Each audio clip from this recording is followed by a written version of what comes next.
Hello, this is Matt on the Moon Lambo channel, and the headline here from CNBC says it all. SEC nearly doubles crypto unit staff to crack down on abuses in the booming market. And you know what this all boils down to in the end? It's that everything is a security. Everything that exists is a security. And they are absolutely going to attack everybody participating in this space. Everybody's going to get hit. And even if you're an investor, and the SEC is not going to come after you individually, and let's hope that's the case. But even if that's the case, you're going to be harmed by them because they're reducing your financial opportunity should they get their way. So I want to share with you some comments in this latest Moon Lambo hot jam from some people in the space, including attorney Jeremy Hogan, attorney John Deaton. I got at least 3 people who are sitting members of Congress. Also, I want to share with you on a separate topic towards the end of the video, some comments from Brad Garlinghouse, Ripple's CEO, talking a little bit about the SEC versus Ripple case. He actually thinks it is possible, by the way, that the case could end this year. And he also said something that really caught my attention, so I transcribed part of this interview, because it has to do with the long-term viability of the crypto asset class, and it's so in line with what I've been saying. It's just like, yes, I want to share this message. And it kind of reiterates the point where, like, it just doesn't make sense to be fearful of this space. It really doesn't. But that's my opinion anyway. But before going further, I do want to be clear. I do not have a legal or financial background of any kind. I am not offering legal or financial advice. And you definitely should not buy or sell anything because of anything I say are right. I'm just an enthusiast who enjoys making YouTube videos about crypto-related topics, but just as a hobby and just for fun. All right.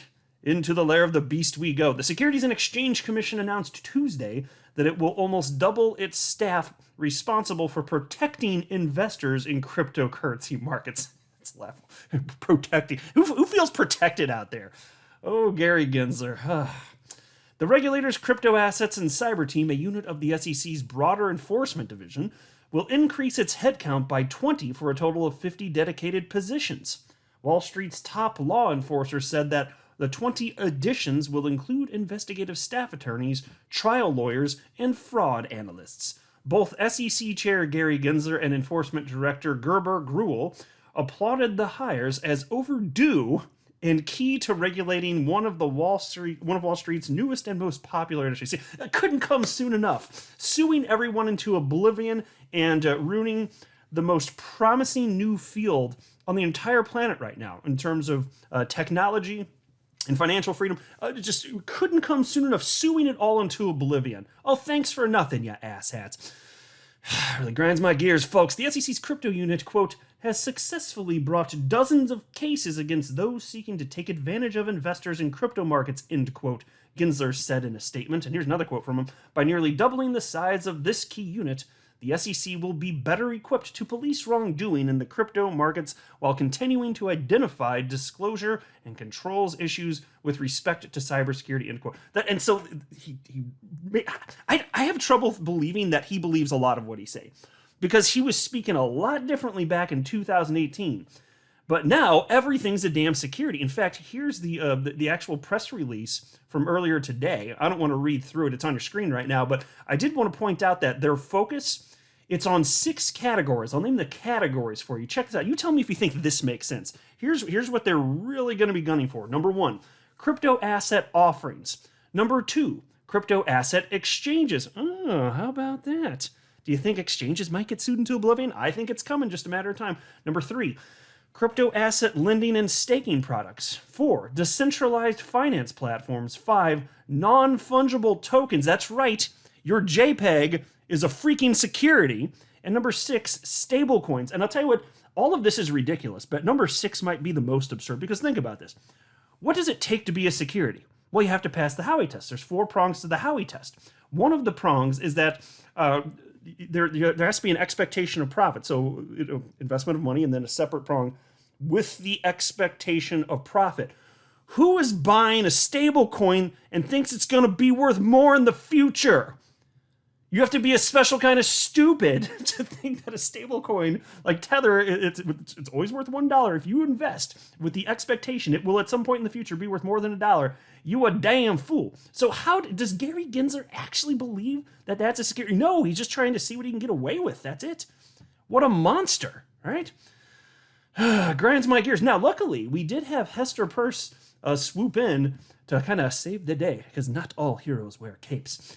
But Hester Peirce, one of the 5 commissioners who gets to vote on whether or not to bring legal action against individuals and businesses and not-for-profit, whatever it is, whatever the organization is, she, by the way, worth mentioning, did not vote to bring this lawsuit against Ripple, worth noting.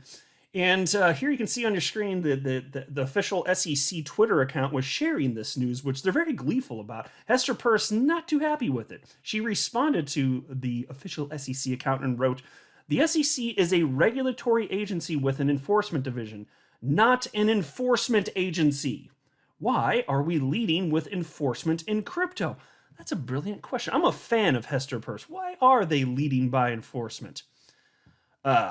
Because they're terrible monsters. That's the answer. A bunch of asshats. Now, here's what John Deaton said in response to that. He wrote, "If you're going to double down, then you need to double down on ethics officers and enforce compliance with basic ethic rules and prosecute those who violate criminal conflicts laws. Maybe then, when the SEC ethics office tells staff to stop doing something, they'll listen." Ooh, and of course you know what he's referencing there. Oh, Billy Boy Hinman, former SEC director, who was told not to communicate and meet with people from his former law firm, Simpson Thacher, which, by the way, is now his current law firm because he ended up going back to him after he left the SEC. He was told by the ethics office, no, you can't do that, and he just completely disregarded it and did it anyway. These people are awful, folks. Here's another tweet from John Deaton. He retweeted what I shared with you a moment ago from Hester Peirce, and he wrote, "Protecting investors is not synonymous with filing enforcement actions. The Ripple #XRP case has proven that the ones who get hurt are retail crypto holders. Congress needs to stop the madness." Now here's a tweet from Library, who is also being sued by the SEC. Apparently, the Library token, or LBC for short, is also a security. And they wrote the following. "The SEC getting publicly dragged down by its own commissioner." And you can see they shared the Hester Peirce tweet on the screen right there. And he said, "Even by government standards, the SEC is a special class of dysfunctional." Ain't that the truth? Here's what attorney Jeremy Hogan had to say. "The SEC hires 20 more lawyers and staff to crack down on crypto abuse, but fails to hire a single lawyer to draft clear regulations as to what abuse is.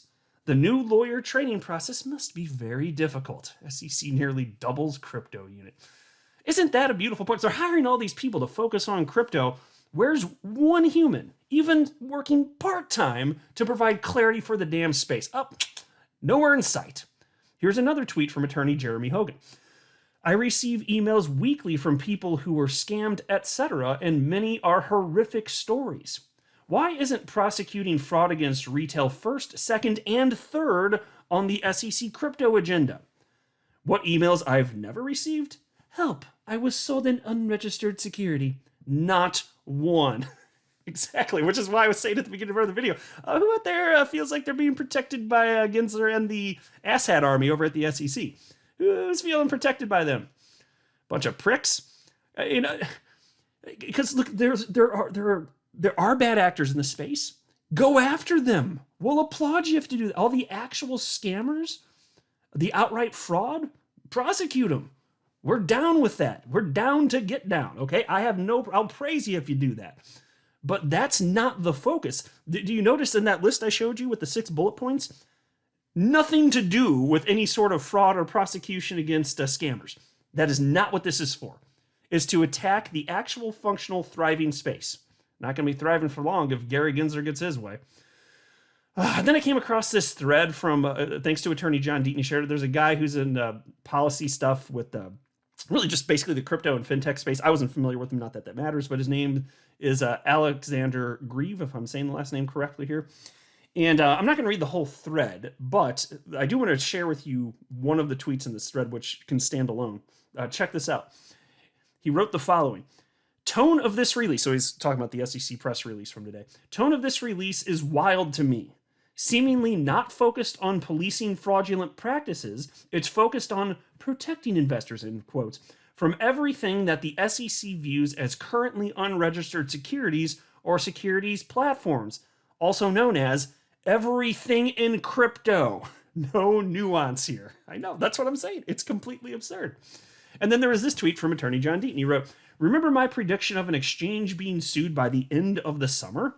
When it happens, I'm not clairvoyant. It was 100% predictable after reading the complaint filed against Ripple and XRP with the shady way the case was filed on Clayton's last day after meeting Gary Gensler." Yeah, and not only that, again, that was one of the 6 bullet points that I highlighted just a few minutes ago in this video. They're coming after exchanges, folks. It's going to happen. They're hiring people so they can handle the workload of their tremendous overreach. Now, here's Congressman Patrick McHenry, who retweeted Commissioner Hester Peirce, and wrote the following. "The regulation by enforcement at Gary Gensler's SEC is stifling American innovation. If the U.S. wants to lead the deployment of the next generation of internet technology, we must provide clear, thoughtful rules of the road for the digital asset ecosystem." Damn straight. And look, it is nice to see people in Congress pushing back against this tremendous overreach from Gary Gensler and all his cronies. Here's another congressman, Warren Davidson, who wrote the following on this topic. "It seems Gary Gensler is testing the labor theory of value at the SEC. The more labor, the more value created? Nope. It's a fallacy in economics and in regulation. We need one simple set of rules, the Token Taxonomy Act, applying equally to all. Then enforcement will finally be efficient and fair." Here's another congressman, Tom Emmer, who happens to be very pro XRP, and he insists that XRP specifically is not a security. Big fan of Mr. Emmer. Anyway, he wrote the following. "I wonder how many taxpayer dollars are being wasted in Gary Gensler's personal crusade against the crypto industry. Yeah, me too. We're all paying for it." And then there was this from J.W. Verrett, who, by the way, until very recently, was a member of the SEC Advisory Council. So he directly knows Gary Gensler and other people along the top. Again, he was until just, I don't know if it was a month or two ago. I've covered some of the stuff on my channel this year. But again, he was on the SEC Advisory Council. And here's what he said on this. "It may even help if they focused on rug pulls and actual fraud, but they don't. They target big players with robust in-house counsel who commit zero fraud, like BlockFi, simply to go after a deeper pocket and get a bigger fine." Oh, yes, that's exactly what they're doing. Now take a look at this. Shifting topics here from you today. Ripple CEO says SEC case could resolve this year. In a recent interview with Fox Business, Ripple CEO Brad Garlinghouse said that the company's ongoing legal battle with the U.S. Securities and Exchange Commission has gone quite well.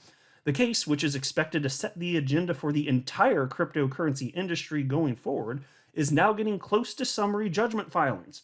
Garlinghouse says that the case could resolve this year, but that is optimistic view. It's not impossible, the executive said. So he doesn't seem to think that's the most probable outcome, but he does seem to think that it's possible. As reported by you today, motions for summary judgment have to be fully briefed before November 15th, according to the court's modified schedule. The judge will then have to review the case before announcing the verdict. Now, the Ripple CEO believes that the case will set an important precedent in the industry.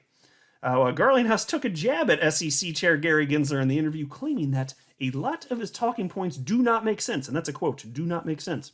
He also criticized the agency for trying to delay the case at every possible juncture. Now, in terms of long-term viability, and this is what stood out to me, this is what I was referencing at the outset of this video. They played a clip right before Charles Gasparino interviewed Brad Garlinghouse on Fox Business Network here. They played a clip of a couple of billionaires, Warren Buffett and Charles Munger. Both are almost 100 years old. I think they're both in their 90s, if I'm not mistaken. And Brad Garlinghouse pointed out that, look, sometimes there's basically a generational divide, and the older you get, the newer stuff happens, and maybe you don't adopt certain technologies quickly. And Garlinghouse was surmising perhaps that's what's going on, which I think is perfectly reasonable. Some of that's probably at play. These guys could not be more wrong about the long-term viability of the crypto asset class here. But after that clip, Charles Gasparino asked Brad Garlinghouse, quote, "Will there be a shakeout in crypto?" So what he's talking about there is price action. Is there going to be a shakeout? Is there going to be a crash? That type of question. So that's what he was getting at here. And here's a direct quote from Brad Garlinghouse. And this is exactly in line with the message that I deliver, where I'm like, people flipping out right now. I'm just like, damn, get yourself like, a reasonable timeline in mind, because even if there is a crash, there's a reason that it will not emotionally impact me. I wasn't going to take my money out anyway, not anytime soon. I mean, I'll do it when I'm sufficiently enticed, but I don't need it anytime. I only put in what I'm willing to lose. And I think that the asset class can be worth way more in the future. Now, Brad Garlinghouse does too. And this is so in line with what I say fairly frequently. I had to highlight this, but again, here's the quote.